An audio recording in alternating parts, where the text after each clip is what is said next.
spiritual food for today is James 3:17. The wisdom from above is first of all pure. It is also peace, loving, gentle at all times, and willing to yield to others. It is full of mercy and the fruit of good deeds. It shows no favoritism and is always sincere.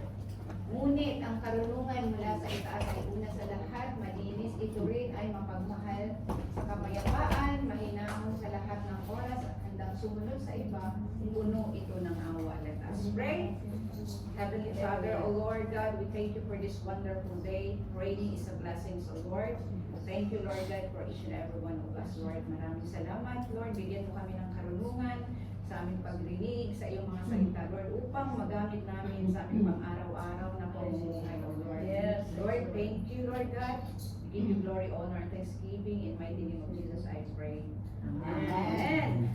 So, meron tayong 7 katangian ng mahabaging tao. So, in English. Here are 7 characteristics of mercy that God wants us to learn and apply. So, number 1, mercy means being patient with people quirks. Or ibig sabihin, ang kahabagan ay pagiging mapagpasensya sa mga kakaibang ugali ng mga tao. So, di ba, iba-iba tayo ng mga attitude. Every person, we have our own attitude. Di ba?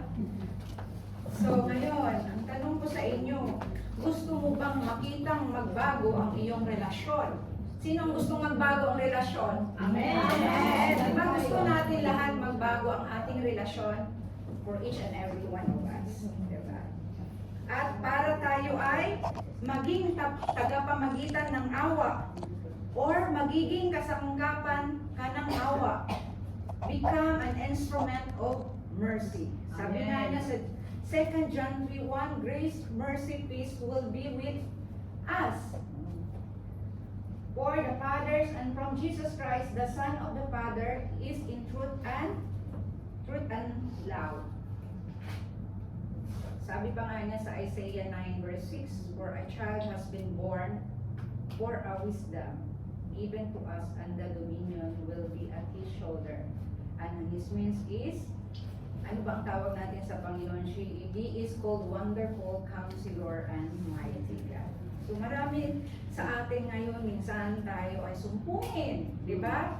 Pabago-bago ang ating ugali. Ngayong araw na ito, mabait tayo. Ngayong araw na ito, we are very good for them. Ang pagbukas, pag namit mo yung kapatiran, iba na naman ang ugali, di ba? Nakakapagtaka sa bawat isa. Dapat ang ating ugali ay consistent.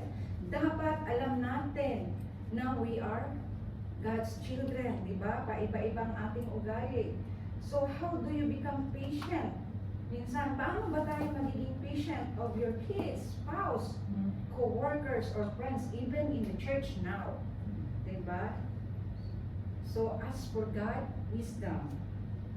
Hingi tayo ng wisdom. Sabi, ulitin ko yung sabi nga niya sa James 3:17, the wisdom from above is peace. Above is first of all pure. It is also peace, loving, gentle at all times, and willing to yield to others. It is full of mercy and the fruit of good deeds. It shows no favoritism and is always sincere. So kay Lord, walang favoritism, di ba? Sa tao, sometimes may favoritism. Pero anak naman tayo ni Lord, alam natin yun na we are not exempted, di ba? Walang favoritism. So, yun lagi nating tatandaan yun sa James 3:17. So, mercy means being patient with people's quirks. Number 2, mercy means helping anyone around you who is hurting. Minsan, ang ibig sabihin nito, ang awa ay tulungan. Ang sinuman sa paligid mo ay nasasaktan. Minsan, hindi natin alam. Yung kaibigan pala natin or yung ka-churchmate natin, hindi natin alam na nasasaktan pala siya. Diba? So ano bang gagawin natin? Ang awa ay nangangahulugang pagtulong sa sino mang nasa paligid mo na nasasaktan. Amen. Kaya nga dapat we are merciful, di ba? Tayo kasi di natin alam ang pinagdadaanan ng bawat isa. Di ba? We cannot love our neighbor as ourselves without being merciful, di ba? So sabi nga niya sa Proverbs 3:27-6, whenever you possibly can do good to those who need it, and when showing mercy, do it cheerfully. Diba? Ang kagandahang loob ay huwag ipagkait sa kapwa kung ikay may kakayahan na ito ay magawa. Diba? Sabi nga niya sa Romans 12 verse 8, it is encourage the give encouragement, it is giving, give generously, if it is to lead, do it diligently, if it is to show mercy, do it cheerfully. Diba? We humble ourselves, service in the body of Christ. Paglilingkod natin sa katawan ni Kristo. Sabi nga niya sa anong Tagalog na sa Romans 12:8, itatagalog ko lang para maintindihan natin. Kung pagpapalakas loob, magpalakas siya ng loob. Kung magbigay siya ng bukas palad, kung pamumuno, mamumuno siya. May kasipagan, kung magpapakita ng awa, gawin ito ng may kagalakan.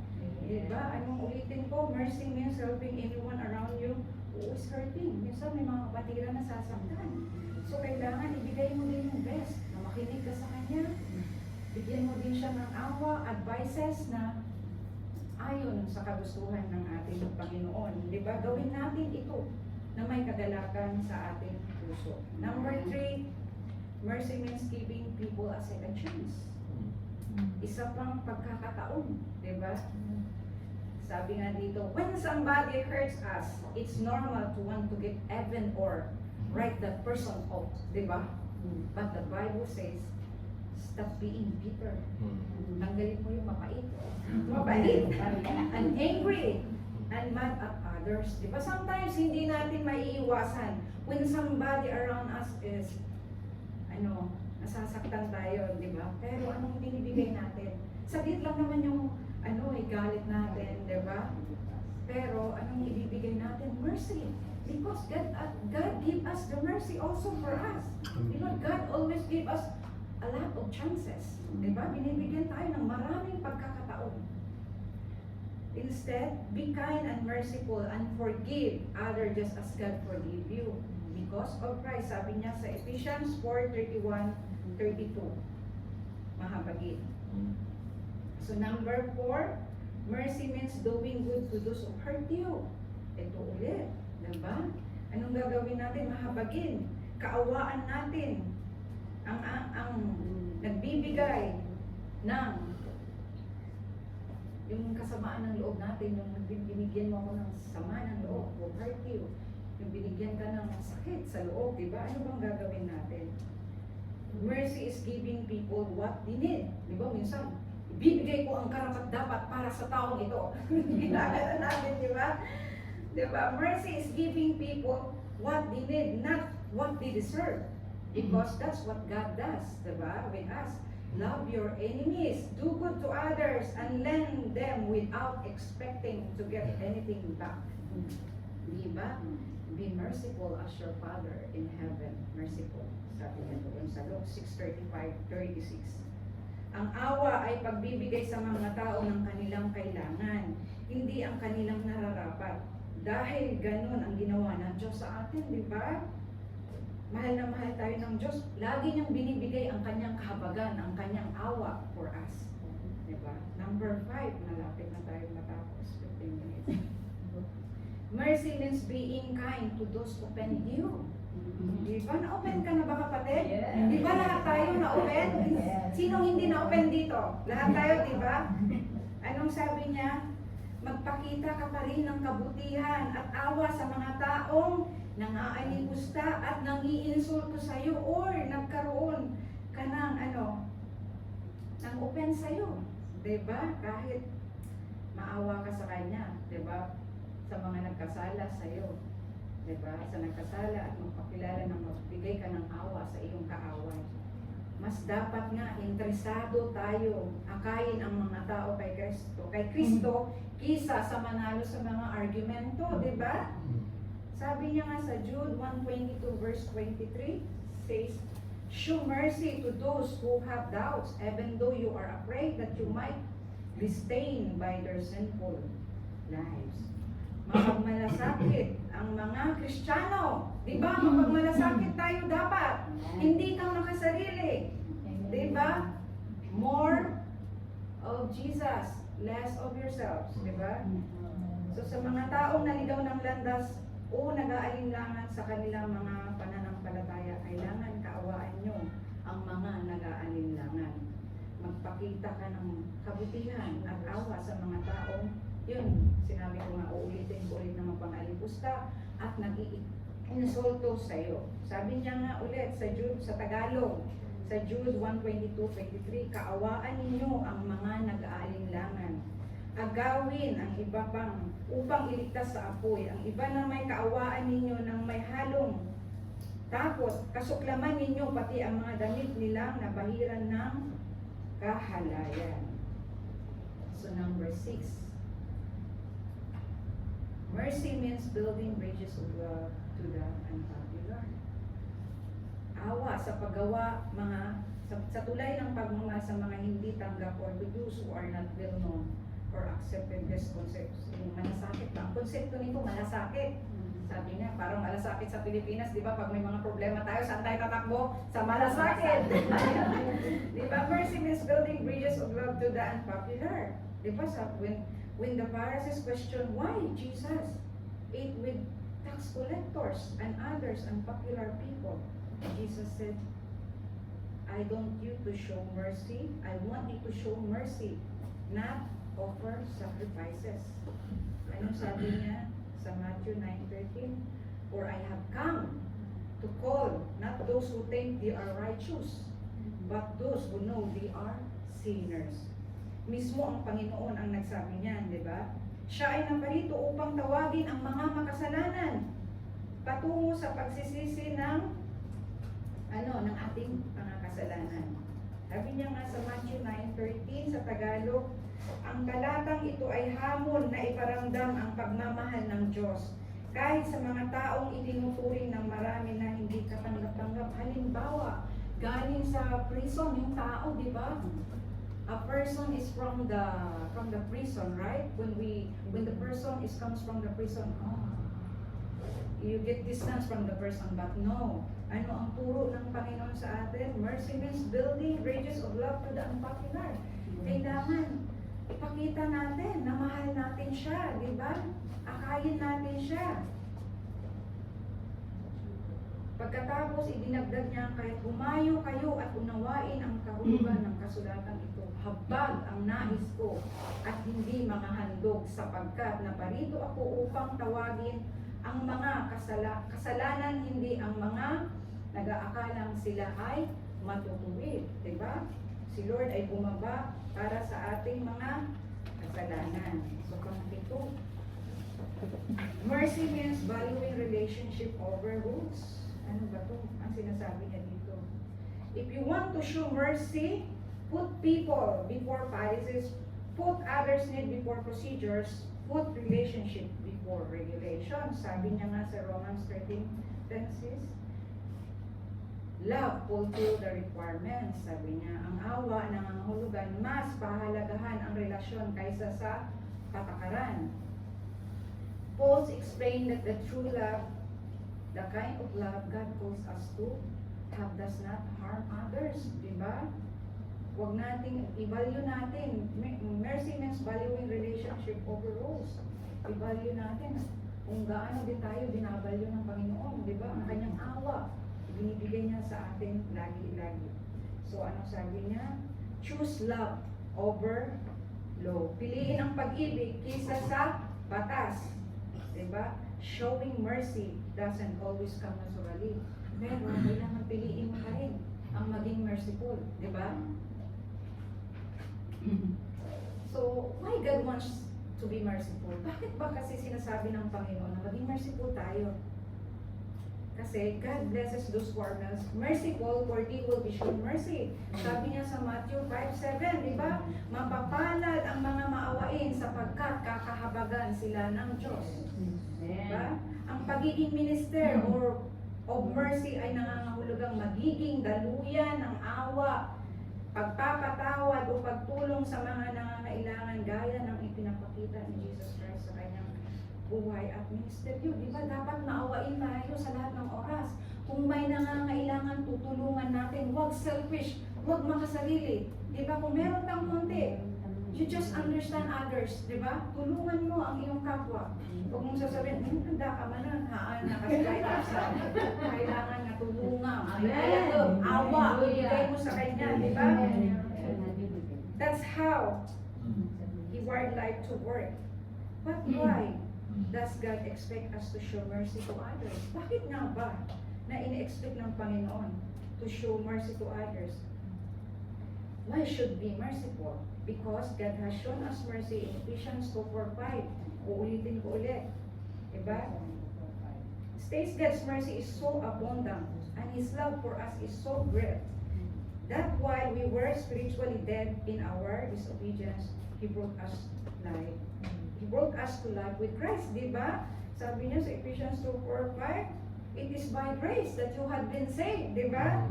So bakit hindi natin kaawaan? Hindi tayo maging merciful at all times. Pag may lalapit tayo, hingi ng advice. Baka mamaya pag lumapit sa'yo, baka pag talikod mo, magiging marites na. So kailangan, maging merciful ka. Just keep it in your heart. Kahit hindi man siya tama or mali man, whatever it is, basta be merciful. Diba? Even God, tinanggap niya tayo. Diba? God is merciful on us. Bumaba siya here to save us. Diba? Kaya yun ang dapat natin gagawin. Diba? Because He commands us to be merciful. Do you want what is a life of merciful about? Sabi niya nga sa Micah 6:8, itinuturo niya sa inyo kung ano ang mabuti. Ito ang nais ni Yahweh, maging makatarungan ka sa lahat ng bagay, patuloy mong mahalin ang iyong kapwa at buong pagpapakumbabang mamuhay kang kasama ng Diyos. Because we are going to need more mercy in the future. Diba? Kaya, huwag ipagdamot sa iba. Huwag mong ipagdadamot ang mercy. Kailangan matulungin ka. Kaya nga, naaalala ko si Ate Lidicasyon. Si Ate Lidicasyon, every time, always, he always there with me. Lagi siyang tumutulong, even I don't need. Always, Ate Lidicasyon offer me some food, some things. Even yesterday, she said, Joy, you go down in the lobby, I give you some food. What? Early in the morning, it's your breakfast, I gonna give you. You know, I said to Ate Lidicasyon, no need la, because you are going home, you need more money. But I can see the mercy never change. His mercy, her mercy for our friendship. You know, nakikita ko, she never changed. Kaya ganun din dapat ang gagawin natin. James 2:13 says, you must show mercy to others or God will not show you mercy. Pag hindi mo yan ipinakita na wala kang awa sa kapwa mo, even God, He will not give you mercy. Hindi ka niya kakaawaan. Kaya sabi ko nga, praise the Lord, dahil sabi ko nga, I have a love letter to the Lord. I told to Marilyn the last day, I said, I have a love letter to the Lord. I put in the envelope. But I keep, what is that? I counted from January, this is the love letter, and then 6 months, the other one is answered prayer. Because I know, I said, Lord, siguro nga maawain ako, Lord. Sabi ko, I'm so merciful to others. Even they are not merciful with me. But I said, God answer my prayer also. Dahil nakita ko siguro na maawain ako, kaya nagpapasalamat ako sa Panginoon. Dahil isa ito sa ating karakteristik, di ba? Ang ating katangian na maging mahabagin tayo sa ating kapwa. Kahit hindi siya kahabag-habag. Di ba? So because showing mercy leads to happiness, di ba? Masaya pag binibigyan mo ang iyong kapatid sa Panginoon ng awa, di ba? Pag meron kang konti, why not just give? Alangan na ikaw lang ang busog. Siya ay gutom. Di ba? So kailangan, maawa ka naman. Kasi sino kinakaawaan ka niya, hindi siya nagkulang. Ikaw ako, bibilangin na ito lang ang binigay sa akin ni Lord. Ay, kulang ito. No. You must be merciful kasi si Lord hindi nagkulang. Maawain siya sa atin even we are not worthy. God is always worthy. Di ba? Sabi nga niya, Luke, kaya kailangan natin tatandaan dun sa Luke, again, Matthew 5:7, it says that God blesses those who are merciful. Diba? Binibless pala ng Panginoon ang mga maawain. Di ba?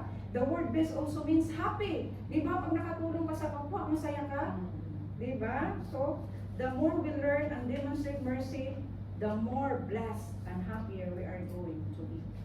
So, naiintindihan ba natin kung ano yung mga karakteristik natin, ano yung mga katangian natin, na 7 katangian na maging merciful tayo sa ating kapwa. Number 1, ano na yon? Naalala niyo ba yung sinabi ko? Being patient. Maging mahabagin sa mga taong mga ano, sa kakaibang ugali ng mga tao, di ba? Number 2, helping anyone around you who is hurting. Salamat, Pastor. Helping me. At number 3, Growing people. mercy means giving people a second chance. Lagi natin bibigyan kahit gaano ka pa paulit-ulit niyang nasasaktan or whatever it is. Always give a second chance. So number 4, mercy doing good unto those who hurt you. And number 5, being kind to those who offend you. Kailangan aralin natin yan sa ating buhay magmula starting today. Number 6, mercy means building bridges of love to the unpopular. Kahit minsan pag may nakakita tayo ng mga tao dyan sa tabi na wala man siya maraming kaibigan, di ba? Kailangan lapitan natin. Di ba kasi ang gusto ng Panginoon kasi pantay-pantay tayo eh. Kailangan pantay din ang ating pagturing sa ating kapwa, ang ating habag sa ating kapwa. Number 7, mercy means valuing relationship over rules. So, yun lamang po, kaya be merciful. Kasi God wants us to be merciful. So, God be the glory. Amen. Praise the Lord. You want mercy, show mercy. Kasi di ba, yun yung Beatitudes na isa na sa Sermon of the Mount na bigay ng Diyos. Gusto natin ng mercy pero hindi tayo makawain. We want mercy from God but we are not merciful to others. Di ba? So, let